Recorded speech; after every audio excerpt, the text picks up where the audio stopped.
action expected at the Illinois State House today. I'm Greg Bishop. Thanks for hanging out. Bishop on Air. After this segment, I'm going to bolt over to the state capitol where you've got legislators coming back today, tomorrow, and Thursday. And then I think the Senate is in on Friday. Whether or not they cancel that, we shall see. But we'll definitely give you a rundown of what happened today, tomorrow morning. So be sure to like, subscribe, and hit that notification bell, especially if you live in Illinois, and I'll give you an idea of what's coming up. So a lot of things happening at the Illinois State Capitol. Of course, they have a May 31st deadline to pass a budget with simple majorities, and that budget that the governor proposed a couple of weeks ago is $52.7 billion. You've got the migrant costs, you've got the pension costs, you've got questions of taxation with the 1% grocery tax possibly going away. But you also have a whole host of various committees that are going to be meeting, including committees on the judiciary. Let's take a look at the Illinois House websites where they've got legislation that's scheduled to be heard today. And when it comes to firearm legislation, we'll just focus on that this segment to give you an idea of what could come up. Now, it's still early in the morning, so we don't know exactly whether these committees are going to meet. We've seen these committees scheduled before, and they were canceled day of, so that could happen today. But let's take a look at the list here, especially searching for firearms. So you've got in the criminal committee, the Judiciary Criminal Committee, they're going to be hearing possibly Anthony DeLuca's bill, House Bill 990, that deals with offenses for juveniles if they're subsequent firearm offenders. You have another one that deals with creating a task force from Thaddeus Jones, and that would look at trying to go after the gun trade, the illicit gun trade. But you've also got Dan Ugasti's firearms penalties bill, House Bill 3010. Let's take a look at that and see what this entails. So this could come up in the House Judiciary Committee, which is scheduled for 4 o'clock this afternoon. 4 o'clock this afternoon.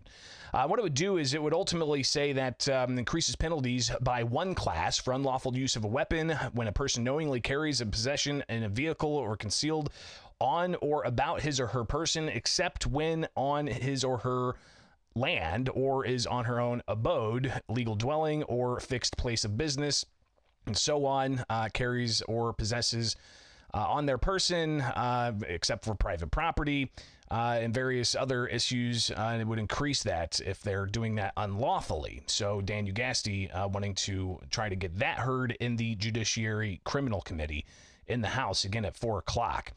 You also have a variety of other measures that could come up, including firearm owner ID card. John Cabello has one that would repeal the FOID card. That has been put into the Judiciary Criminal Committee. Now, typically, what we've seen is under former House Speaker Michael Madigan, things would go into the Rules Committee and they would just stick there. Under House Speaker Emanuel Chris Welch, it seems like bills are being pushed into committees, substantive committees. But does that mean that they're going to be called, right? Because the Democrats control the committees. If a Republican has a bill to say, for instance, repeal the FOID card, will that actually be called for a committee hearing? That's a great question, and I guess we have the days ahead to see what happens there. But John Cabello also has a habitual criminal firearm offense bill that he's wanting to be heard in the Judiciary Committee. Moving on, these are just bills that are in committees meeting today.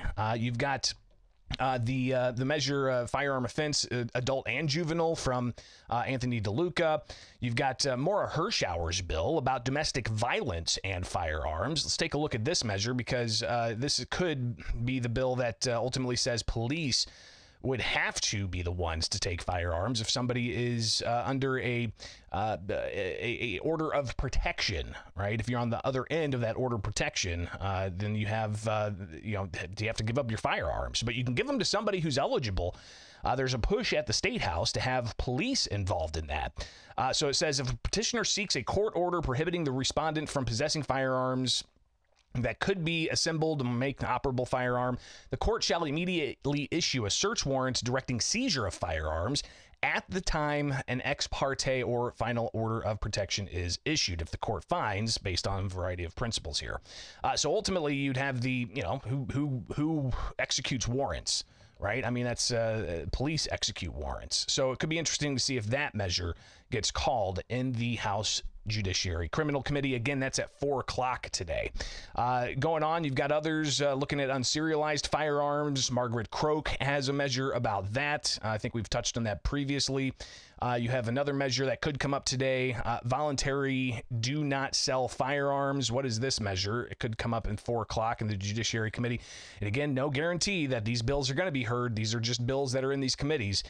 So what does this measure say? The short title is Voluntary Do Not Sell Firearms. Provides that any act may be referred to as Voluntary Do Not Sell Firearms Act, amends Firearm Owner ID Card Act.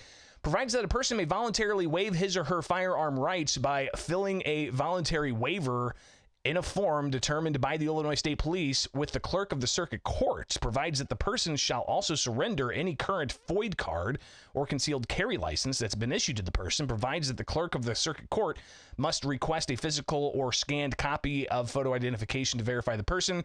Provides that the person filing the form may provide the name of a family member, mental health professional, substance use disorder professional, or other person to be contacted if the filer attempts to purchase a firearm while a voluntary waiver of firearm rights is in effect, or if the filer applies to have the voluntary waiver revoked. Interesting. So this is, again, you've got a measure that could come up in the House Judiciary Committee from State Representative Laura Favor Diaz. And that's House Bill 4744. Back to the whole list of measures that could come up in committee. And we're just looking at the firearm stuff because, as you can see, I mean, there are just tons of bills that could come up in committee today. You've got another one, firearm used in commission of a crime. Kelly Cassidy looking at this measure. Let's look at House Bill 5037. It amends the criminal code, provides that certain offenses for which the use of a firearm requires the court to add 15, 20, or 25 years to the offense.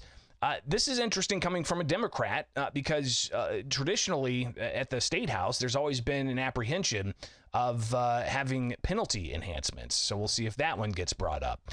You also have Maura Hirschauer, Batavia Democrat, House Bill 5065. Talks about safe storage of firearms. And this would, let's see, pull up the short title, amends the Firearm Criminal Code 2012, provides public act, may be referred to as the Safe Firearm Storage Act, provides it's unlawful for any person to store or leave a firearm outside the person's immediate possession or control, rather than within premises under his or her control if the person knows or has reason to believe that a minor under the age of 14 years who does not have a firearm owner's ID card is likely to gain access, unless the firearm is secured in a manner that renders it inaccessible. So essentially, if you have a firearm, then it has to be in a safe. So Maura Hirschauer pushing for that. House Bill 5065 could be heard today in the House Judiciary Criminal Committee. You've got another one, Bob Morgan. He wants to, ban firearms from polling places. So this is House Bill 5178 from State Representative Bob Morgan. Amends the election code, provides that any person who carries or possesses a firearm while present in a polling place, except a peace officer in the performance of his or her official duty, shall be guilty of a Class C misdemeanor. So apparently no, concealed carry at a polling place. That could also come up in the House Judiciary Criminal Committee at 4 o'clock. You have another one from C.D. Davidsmeyer, Firearm Owner ID, ISS, and expiration date. So this must just change a few things in as far as the Firearm Owner Identification Card. Provides that each FOID card must have the issuance date and expiration date boldly and conspicuously displayed on the face of the card. Okay, so people can just be reminded as to when that thing's going to be expiring. You've got, let's see here, just a couple of more firearm-related measures. Firearm Owner ID fees, House Bill 5442 from Bob Morgan. Let's see here, what would it do? It would, looks like, change the fee for firearm transfer inquiry program, and it would say it's no more than $10 for any possession processing fee, and provides $4 of each fee collected shall be deposited in the State Police Revocation Enforcement Fund. And this has been a controversial issue. The State Police Revocation Enforcement Fund, the fund they use to help with, going and getting firearms from people that the state says can't have them. So Bob Morgan's House Bill 5442 could come up in the House Judiciary Criminal Committee today. That's at 4 o'clock. Then you've got another one, lost firearms, and that's in the Judiciary Criminal Committee as well, from Tracy Katz-Mull. That's House Bill 5558. What does this one say? Okay. It would be... upon identification of the previous possessor of the firearm, issue of a citation for which a penalty shall be set at $500 for the first offense and $1,000 for the second offense. What if somebody doesn't report a stolen firearm within 72 hours after obtaining knowledge of its being lost? So $500 to $1,000, you'd be fined after you were the victim of a firearm theft. Interesting. So those are just some of the measures that could, and I want to stress, could come up today at the Illinois State House when they return for the continuance of spring session. So I just wanted to let you guys know that we will revisit some of this if it comes up tomorrow or today. So be sure to like, subscribe, and hit that notification bell and join me tomorrow morning, and we will review all that happens at the Illinois State House. But a ton of other stuff could happen as well. Just looking at the schedule, you've got... a news conference with Republican State Representative Ryan Spain out of Peoria. He's going to be featuring former Democratic Governor Pat Quinn, and they're going to be talking about ethics reforms. So that's happening today. You've got the American Council of Engineering Companies holding a news conference, and I'm expecting that they may talk about the governor wanting to, shift funds from the road fund to transit projects. You have an appropriations committee hearing today for education where they could hear about Teach Plus. I looked up Teach Plus, and they advocate to, quote, transform the nation's schools with a focus on equity-driven teacher leadership. The group also recently promoted the Illinois Affinity Group Network.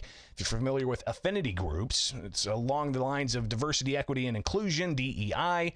And essentially says, if you're of a certain ethnic group, you need to hang out with this group. If you're from another ethnic group, you need to hang out with that ethnic group. So, it's some interesting things there. And this is about education, K through 12. So that's coming up at 2 o'clock with the subject matter with Teach Plus.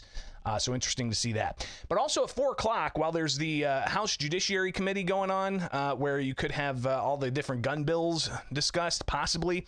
At 4 o'clock, there's a House Energy Committee where they could talk about that measure from State Representative Edgar Gonzalez about conforming Illinois' emissions standards to California's emission standards. There's also a measure that would essentially prohibit the sale of screw-on bayonet-based compact fluorescent lamps. Screw-on bayonet-based compact fluorescent lamps. It would prohibit the sale of those after 2025. So that's a measure that could come up in the House Energy Committee. And again, all of this subject to change. So be sure to like, subscribe, hit that notification bell, and join us tomorrow as we go through a lot of what happens at the Illinois State House. I'm Greg Bishop. I got to get out of here, guys. Have yourself a wonderful rest of the day. We'll see you back here tomorrow. Again, like, subscribe, hit that notification bell, and we'll be back at it, all right? It's Bishop on Air.